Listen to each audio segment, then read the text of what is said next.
Welcome to Unleashed, the show that explores how to thrive as an independent professional. Unleashed is produced by Umbrex, which connects you with the world's top independent management consultants. I'm your host, Will Bachman. From time to time, an independent consultant is going to have a project get delayed or canceled at the last minute, and then we have some time before the next one comes along. So how can we make productive use of this time? In episode 238, I shared 17 ideas for setting up technology to enhance your practice. In episode 239, I discussed 14 ideas for creating or enhancing marketing material. In this episode, I'll share ideas for investing in your skills.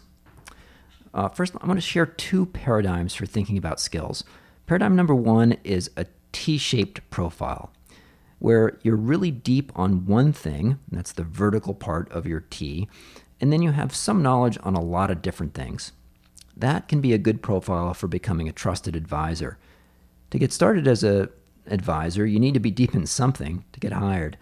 But then to get taken seriously and advise more senior executives, it helps to know enough about a broad range of topics. So if you're a world expert on supply chain, you can advise the VP of operations on supply chain matters, but to advise the CEO, it also helps to understand how to manage the balance sheet, crisis management, how to lobby the government, HR, employee engagement, communicating with the board, etc. So for that kind of profile, you'd want to know something about all those areas. Paradigm number two is becoming a double or a triple threat. That's where you have 2 or even 3 areas of depth. That's a useful profile for a lot of projects that really need 2 different skills, but there's only space or funds for one person. For example, a common combo I see is the client wants someone trained as a consultant who can also do data science. A lot of data scientists may not have the consultant's toolkit, and a lot of consultants can play around in Excel, but they can't do real data science. So if you can master both, you can command a premium for those types of projects. Another example of a double threat would be someone with consulting skills who also knows video production end to end. Video will become more and more important in consulting, I believe. And in progress reviews, for example, don't just include a few killer quotes, but imagine showing a video with customers speaking, tightly edited. It could be far more powerful. As a consultant, you don't have to be the one behind the camera or doing the editing in Adobe Premiere, but if you understand the whole video process, you'll be able to imagine and communicate the outcome you want and effectively manage a video production crew. So here's a long list of ideas for skill building and where you can choose from some of the ideas on where you might want to focus. Number one is writing. We can all improve our writing skills. A good method is to write every day and write for public consumption. You might want to write a daily blog post, write a daily post on LinkedIn, write every day and then compile the best for a weekly newsletter. Or another idea would be to respond to HARO requests every day. HARO, H-A-R-O, stands for Help a Reporter Out. It's a website where you get on a mailing list. You receive an email every morning, every noon, and late afternoon. So around 6 in the morning, 12 noon Eastern, 6 p.m. Eastern. In the business version, there's usually about 30 separate requests on each email from reporters. Each request will have a query from a reporter, a deadline, an anonymized email address for your response. And sometimes they give the name of the reporter and the publication, sometimes not. But if you respond to a HARO request every day, you're getting some writing experience, and it might raise your visibility at the same time. And if your responses don't get published, they're not wasted. If you save those responses, you could end up publishing them as a blog post anyway. Okay, number 2, slides. I think I make pretty decent slides. If I'm honest with myself, though, I have to say I have a lot of room for improvement. This is what I'd do if I wanted to get better at making slides and I was willing to make that the priority.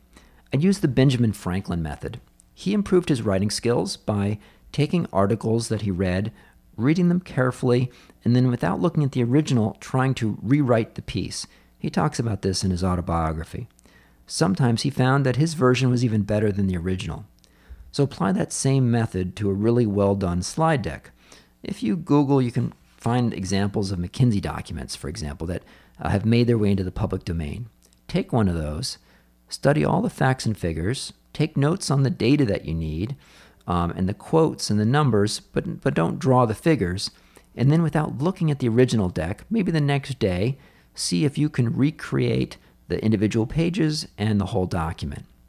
An alternate approach would be to look through every slide deck that you can find and create your own library of PowerPoint template pages.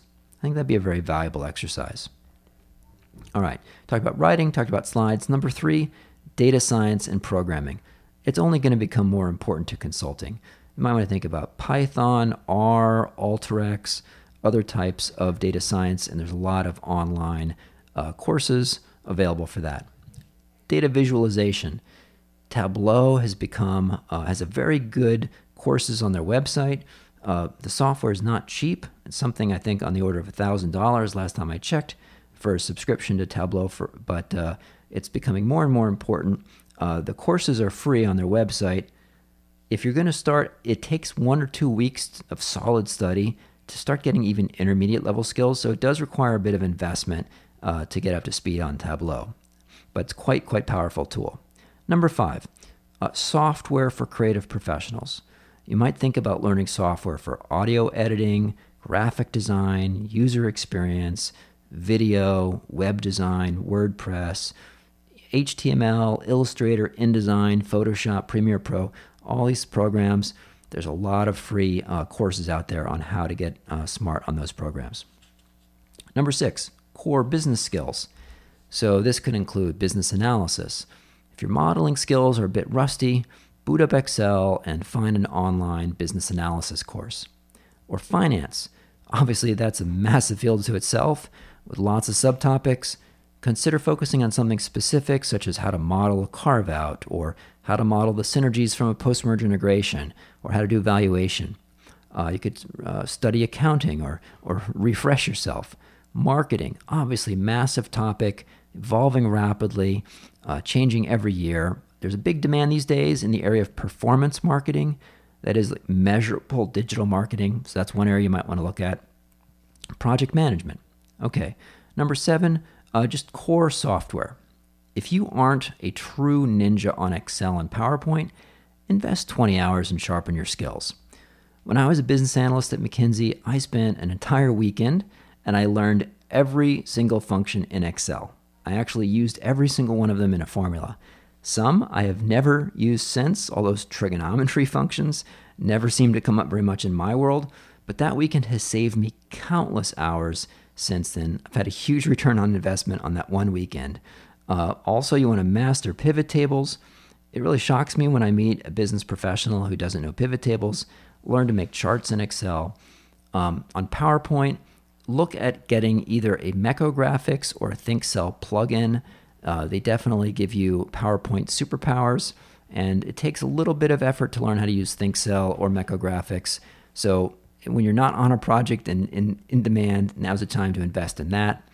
Definitely, if you're not really familiar with Google Suite of products, Google Sheets, Google Doc, Google Slides, that's one to master. Not much different really than using Excel and PowerPoint, just a few differences. So it's worth spending some time if you haven't used those extensively before. Social media. Number 8, LinkedIn. Within social media, learn what a really good profile looks like. Learn how to post on LinkedIn in a way that generates engagement. Learn how to use Twitter. So Twitter can be a massive time suck. It can also be a way to find out information very, very efficiently. So learn how to use Twitter as a tool as opposed to purely a distraction device. Number 9, Google search. So do you just search for a term, or do you know all of the advanced features? I've got a link in the show notes with 42 different advanced search operators. So there's a lot of Google search that I'm sure that I don't take advantage of, limiting search by time or by source or having the words within 4 words of each other, that kind of thing. So look at ways to get more powerful, just learning how to search. Number 10, on the more academic side of things, check out edx.org and just browse the offerings. It is so inspirational. They've got over 4,000 courses, They're free. It's everything from the history of epidemics, timely enough now, to game design, to sustainable food security. There's 10 different courses on Shakespeare. Amazing set of offerings to reignite some interest in some more specific topic. Number 11, industry specific. So learn something specific to your industry. One idea I picked at random, pharmaceutical quality insurance. I just Googled that and found a page reviewing 5 different courses on the topic, ranging anywhere from $295 to $8,000. A lot of learning online is free. I mean, this specific one is paid for. You get a certificate. That's an example of learning something that might really be relevant in your industry. Number 12, an idea would be learn to draw. If you haven't done that for a while, or maybe you never really got started, it's number 1, it's meditative, and it could also be a really cool skill in consulting. I just can only draw stick figures, but the ability to sketch a product idea or a factory layout would be useful on so many different projects. Number 13, economics. There's 900 videos, high production value at Marginal Revolution University by professors, high production value, amazing resource. Number 14, learn or freshen your skills in a foreign language. The pandemic reminds us that our fates are bound together. Let's make sure we can speak to one another. There are a lot of resources to do this from home. Duolingo, of course, is a fun app, and the gamification, the daily streaks help you keep at it. In my experience, Duolingo can be one element of a language learning program, but if it's all you do, you lose what you learn pretty quickly after you stop using the app. So think about complementing that with some other options. There's the News in Slow Spanish, which is an app. It's great. They read to you in the news in slow Spanish. And on their app, you can see the text that they're reading as they read it. And there's a lot of words where you can click on the keyword and you can see the English translation. So you can listen to it multiple times. You can hear someone reading it slow. You can see the words they're reading. You can translate the difficult words. And you can listen multiple times. So it's a great tool to help your listening comprehension, as well as to hear some news articles that are curated and interesting, give you perspective on what's going on in either Spain or Latin America. And you can start right away. You don't need to get to an advanced level, intermediate level. You can really start pretty much as a beginner, I've found, and it's a great complement to something like Duolingo. The same company also has News in Slow French, News in Slow German, News in Slow Italian, News in Slow Japanese, and News in Slow English. Another idea would be to read a foreign language newspaper online. So find out the newspapers in Paris, Buenos Aires, Mexico, Rome, Berlin, Madrid. Find out what they're writing about the pandemic. Even with no grammar training, you can start pretty early. You can look up each word individual in an online dictionary, and you could even run the whole article through Google Translate and to see a pretty good translation of it, and then work to figure out the original. Another idea would be to read a book in the language, even starting as a relative beginner. That's the primary way that I built up my vocabulary in Spanish. I was a little insane. I read Cien Años de Soledad by Gabriel Garcia Marquez, starting when I had a pretty basic level of Spanish. And as I read each page, I circled every word that I didn't know. And then I looked up every one of those words in a dictionary. In a notebook, I wrote each Spanish word and its English translation. In the beginning, more than half the words on each page were circled, but by the end of the book, I could read it with near fluency. It took me a couple months to do that project, but now we have some time on our hands. You can also find a partner to speak with. There are multiple internet tools to find a partner. I haven't tested them. I'm not going to recommend one, but talking to a partner via Skype or Zoom or FaceTime would be a great way to improve your speaking, and you might be able to trade English lessons for lessons in their language. And then in terms of where to go, LinkedIn Learning is a really amazing resource. It's free to premium members of LinkedIn if you have a premium account, if you have a paid account. This benefit alone makes the cost of premium membership worth it. If you plan to do some serious self-study, they have a great set of courses on both business topics as well as the creative software type topics, and as well as technology, programming, data science. There's Udacity. which is very good for data science and programming. And it's free if you're not getting quote unquote like credits for the course. So I took a Python programming course on Udacity and thought it was pretty great.